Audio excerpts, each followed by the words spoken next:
రాజమౌళి లాంటి star director తో పనిచేసిన తర్వాత ఆ రేంజ్ డైరెక్టర్స్ తో కాకుండా జస్ట్ 2-3 సినిమాల ఎక్స్‌పీరియన్స్ ఉన్న వాళ్ళతో ప్రభాస్ సినిమా చేస్తాడని ఎవరైనా అనుకుంటారా?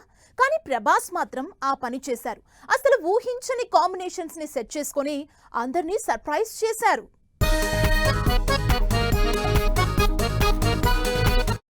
రాజమౌళి లాంటి స్టార్ డైరెక్టర్లతో సినిమాలు చేసిన తర్వాత ప్రభాస్ ఆచితూచి సినిమాలు చేస్తాడు అనుకున్నారంతా. కానీ ప్రభాస్ మాత్రం చిల్ బాస్ అంటూ అసలు ఎక్స్పెక్ట్ చెయ్యని డైరెక్టర్లతో సినిమాలు చేస్తున్నారు. స్టార్ డైరెక్టర్లతో బిగ్గెస్ట్ మూవీస్ చేస్తూ ట్రెండ్ సెట్ చేయడమే కాకుండా చిన్న డైరెక్టర్లు, యంగ్ డైరెక్టర్లతో ఎక్స్పెరిమెంట్స్ చేస్తున్నారు ప్రభాస్. ఇప్పటివరకు స్టార్ హీరోలతో సినిమాలు చేయని మారుతి డైరెక్షన్లో సినిమా చేసి షాక్ ఇచ్చారు.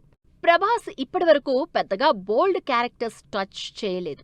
అలాంటిది కంప్లీట్ బోల్డ్నెస్ తో సినిమాలు చేసే సందీప్ రెడ్డితో సినిమా చేసి అందర్నీ సర్ప్రైజ్ చేశారు. అర్జున్ రెడ్డి, యానిమల్ లాంటి పవర్ఫుల్ వయలెంట్ లవ్ స్టోరీస్ చేసిన సందీప్ రెడ్డితో స్పిరిట్ చేస్తున్నారు ప్రభాస్. హీరోల్ని డిఫరెంట్ గా చూపించడంలో సందీప్ రెడ్డిది సపరేట్ స్టైల్.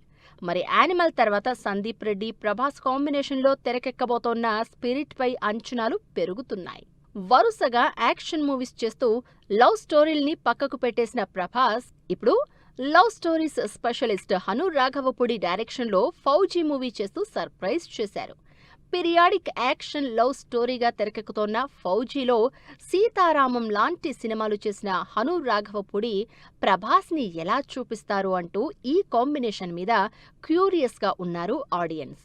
ఇలా ఒకవైపు నాగాస్విన్తో సైఫై మూవీ, సందీప్తో వైలెంట్ లవ్ యాక్షన్ మూవీ, మరో ఇంట్రెస్టింగ్ మూవీ ఫౌజీ, ఇలా డిఫరెంట్ సినిమాలు చేస్తున్నారు ప్రభాస్. పాన్ ఇండియా ఇమేజ్ ఉన్న స్టార్ హీరోలు జనరల్ గా కొత్త డైరెక్టర్లతో, పెద్దగా ఎక్స్పీరియన్స్ లేని డైరెక్టర్లతో సినిమాలు చేసే రిస్క్ చేయరు. కానీ రామ్ చరణ్ మాత్రం ఆ రిస్క్కే రెడీ అయి బుచ్చిబాబుకి ఛాన్స్ ఇచ్చి అందరికీ షాక్ ఇచ్చారు. జస్ట్ ఒకే ఒక్క సినిమా చేసిన బుచ్చిబాబుతో పెద్ది అనే స్పోర్ట్స్ బ్యాక్డ్రాప్ మూవీ చేస్తున్నారు. ఇప్పటికే 2-3 సార్లు పోస్ట్ పోన్ అయిన పెద్ది మూవీ ఫైనల్లీ మరో నెల రోజుల్లో జూన్ 4న రిలీజ్ అవుతోంది.